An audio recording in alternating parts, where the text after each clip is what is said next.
Mulet porta la bola, està dins de l'àrea, d'esquena a la porteria, mira de girar-se, no ho aconsegueix, sobre Carbó, que obre el joc al centre de la pista per Ivan Tibau.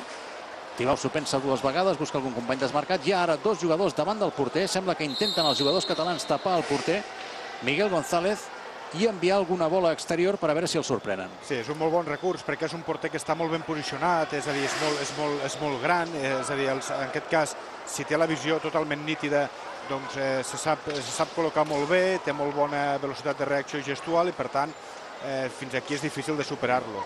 El que sí hem pogut veure és que portem pràcticament la meitat de la primera part de la pròrroga i hi ha hagut tan sols 3 possessions. Què vol dir això? Que hi ha pànic a la pròrroga, és a dir, la pressió de tots els dos equips a no perdre la pilota, a no cometre una errada és tan gran que fa que si no es té molt clar no hi hagi un llançament a porteria o un petit desequilibri als seus rivals. S'està jugant a la targeta en aquesta acció Abraham Paredes. Ha jugat la bola amb el peu. L'àrbitre li ha indicat falta, però no tenia la intenció de donar la bola a Catalunya perquè pogués jugar ràpid. Carbó, Mulet llença, bola que ha picat al fons de la pista. L'àrbitre deixa continuar el joc. Eloi Mitjans, acció individual de Mitjans, es queda sense angles, sortirà per l'altra banda. Li ha quedat retingut l'estic entre dos defensors xilens i hi ha una falta favorable a Catalunya. Demana tranquil·litat Leandro Agra, que és de llarg, juntament amb el català, els dos millors àrbitres que hi ha en aquesta Copa Amèrica. Gol! Doncs Catalunya classificada. Ara sí que li han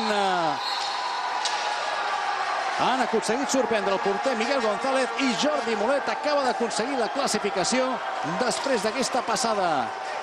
González esperava la sortida del jugador català per una banda, la passada endarrere i la rematada de Jordi Mulet. Ja podem veure com s'abracen els jugadors catalans que en alguns instants s'han vist fora de la final. La passada endarrere de Jordi Carbó, que podem veure aquí també que ha agafat per sorpresa fins i tot a un dels càmeres. I aquí sí, perfecte. El gol de Jordi Mulet i la desesperació dels jugadors xilens. Mulet, doncs, el protagonista d'aquest partit amb 2 gols, ja és el màxim anotador de la selecció catalana, 12 gols en els 7 partits que ha disputat fins ara, però a banda d'això, doncs aquest sí que ha estat un gol decisiu. La cara, mitja satisfacció, mitja decepció de Miguel González, sap que ha fet un gran partit, però sap també que ha quedat fora de la final. Al final Catalunya s'ha aconseguit classificar per 2-1 davant de Xile. Veurem qui serà el rival de Catalunya demà, perquè el partit que es disputarà a continuació entre l'Argentina i el Brasil es preveu encara més igualat d'aquest que ja ha estat igualadíssim entre Catalunya i Xile. Els jugadors catalans formen el centre de la pista. Els jugadors xilens doncs, no poden amagar la seva insatisfacció per la manera com ha arribat aquesta derrota en la pròrroga. Es lamenta el porter, rep la felicitació de Javier Villalobos i aquí veiem els jugadors catalans al centre.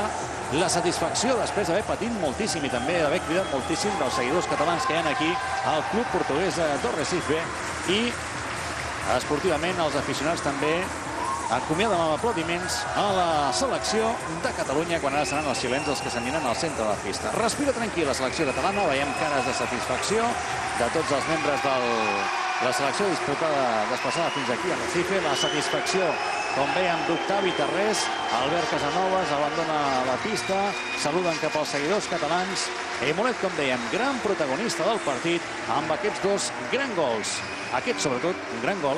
L'altre, el del 2-1, un gol decisiu i definitiu perquè demà, a partir de les 12 de la nit, podem veure en directe la final de la Copa Amèrica amb Catalunya de protagonista. Des de Recife, això ha estat tot.